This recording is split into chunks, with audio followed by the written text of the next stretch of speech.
एक माँ थी और उसका एक बालक था। बड़ी बड़ी गरीबड़ी है बेचारी, घरों में पोछा लगाती है, बर्तन साफ करती है, 100 रुपये मिलते हैं, उसमें अपना और अपने बच्चों का गुजारा करती है। एक बालक था, उस बेचारी ने बच्चे को पढ़ाया और बच्चा जब पढ़ गया, लेकिन आज भी बेचारी टूटी सी फूटी झोपड़ी में रहती है, बर्तन साफ करने जाती है और बर्तन साफ करके कुछ पैसे मिलते हैं, अपना और अपने बच्चे का खर्चा चलाती है। जब ये बच्चा पढ़ गया तो बच्चे की नौकरी लग गई और ये शहर में रहने लगा। इस दुष्ट अभागे बालक ने कभी मैया को मुड़ करके नहीं देखा। बच्चे की नौकरी लग गई, बच्चा शहर में रह रहा है, लेकिन आज भी मैया दूसरे के घरों में बर्तन साफ कर रही है।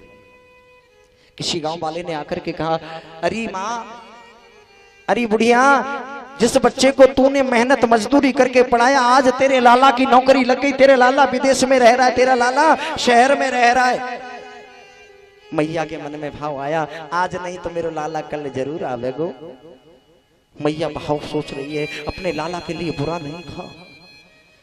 कुछ दिन और व्यतीत हुए, बेचारी की मजदूरी आज भी चल रही है, मजदूरी नहीं छूटी। थोड़ी देर बाद देखा, कुछ दिन व्यतीत हुए, फिर एक व्यक्ति ने बताया, तेरा लाला अब विदेश में चला गया। जो मैया ने ये सुनी, मैया की आंखों में झरझर आंसू आ गए। जब मेरो लाला या देश से मिलवे ना आयो तो अब विदेश से मिलने ना आवेगो। जो मैया ने ये सोची, मैया फूट फूट करके झोपड़ी में बैठ जाती है, फूट फूट करके रोई। एक पत्र लिखा, बेटा बेटा, अब मैं दुनिया से जाने वाली हूँ, सारी जिंदगी मेहनत और मजदूरी करके मैंने तुझे पढ़ाया और बड़ा किया, तू मेरे पास कभी नहीं आया, मुझे कोई दुख नहीं है, मेरा प्यार तेरे लिए कम नहीं हुआ, लेकिन बेटा अब मैं दुनिया से जा रही हूं और तुझे मेरी कभी याद आए तो तेरी जो दाहिनी आंख है वो मेरी आंख है, उस आंख के रूप में मैं हमेशा तेरे साथ रहूंगी। बेटा, मैंने तुझे मेहनत मजदूरी करके पढ़ाया, एक बार बचपन में गिल्ली डंडा खेलते हुए तेरी आंख फूट गई तो डॉक्टर ने मेरी आंख मांगी, मैंने अपनी आंख दी, दुनिया वालों ने मुझे कहानी कहानी कह करके बुलाया, मैंने तेरे लिए वो भी स्वीकार किया। लेकिन बेटा तू ये मत सोचना कि मैया का प्यार तेरे लिए कम हो गया है, तेरे लिए मैया का प्रेम कम नहीं हुआ। तुझे जब भी मेरी याद आए तो तेरी आंख के रूप में तेरी मां तेरे साथ हमेशा रहेगी। पत्र लिखा और रोते रोते मैया फूट फूट करके रोई, फूट फूट करके रोई। रोते रोते मैया का प्राणांत हो गया। मैया का जब प्राणांत हुआ तो गांव वालों ने चंदा इकट्ठा किया और उस मैया का अंत्येष्टि संस्कार करवाया। प्रिय भक्तों, मां मर गई, ये दुष्ट पापी बालक विदेश में रह रहा है। अब इसके बच्चे पैदा हुए, जैसे ही इसके बच्चे पैदा हुए, जो इसने अपनी मां के साथ में किया वही इसके बच्चों ने इसके साथ में किया। अब ये बड़ा परेशान है। टेलीविजन पे इसने देखा मां का करुणामय प्रसंग चल रहा था, इसको याद आई गांव में मेरी भी तो मां रहती है। उसी समय ये विदेश से चला, अपने देश में आया और जैसे ही अपने गांव में घुसा तो गांव वालों से पूछ रहा है, भैया, अरे भैया, ये रास्ता क्या आप मुझे जानते हो? मेरी माँ की कुटिया के लिए रास्ता गया है। गांव वालों ने बोला नहीं, और जो गांव वाला उसको देखे मुंह फेर करके खड़ा हो जाए, भैया आप बोल क्यों नहीं रहे हो?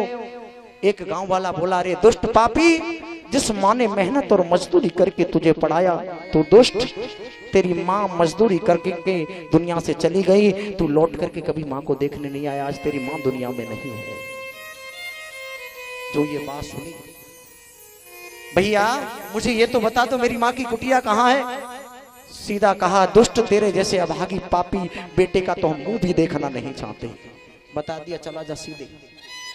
जैसे ही आया, अपनी मैया की झोपड़ी को खोला, मैया की एक बिछाई पड़ी हुई है और मैया की बिछाई पे मुंह रख लिया और फूट फूट करके रोने लगा। माँ, ये दुष्ट अभागा पापी, ये पापी जीवन भर तेरे ऋण से ऋण नहीं हो सकता, तूने मजदूरी करके मुझे पाला और पढ़ाया। ये दुष्ट दुनिया के अंधकार में इतना फंस गया, मैंने तुझे मुड़ करके भी नहीं देखा माँ। अगर तू कहीं हो, कहीं हवा के रूप में हो, वायु के रूप में हो, प्रेत योनि में हो, तो माँ ये तेरा अभागा बेटा आ गया। एक बार अपने बेटे को बोल करके आवाज तो सुनवा दे। अरे माँ, फूट फूट करके बेटा रो रहा है। रोते रोते जब रोता रहा, सिर को रगड़ता रहा, रगड़ते रगड़ते वो मैया ने जो पत्र लिखा था इस बेटे को पत्र मिल गया। जब उसको पत्र मिला, इसने पत्र देखा, पत्र में लिखा हुआ था, बेटा मैंने तुझे मेहनत और मजदूरी करके पढ़ाया, इतनी मजदूरी मैंने की और पढ़ाया, लेकिन तू मुझे कभी जीवन में दोबारा देखने को नहीं मिला। बेटा तू ये मत समझना कि मैया का प्रेम तेरे प्रति कम हो गया है, लेकिन बेटा अंतिम समय पे मैं दुनिया से जाते समय तुझे देख नहीं पाई, मेरे मन में यही दुख है। और पत्र में लिखा था, बेटा मैं तो अब दुनिया से जा रही हूं, मैं तुझे नहीं देख पाऊंगी, लेकिन तुझे कभी भी मेरी याद आए तो तेरी दाहिनी आंख मेरी आंख है, तो ये समझना आंख के रूप में मेरी मां तेरे साथ हमेशा रहेगी। धन्य है रे मां की ममता। संतों ने बड़ी प्यारी बात कही।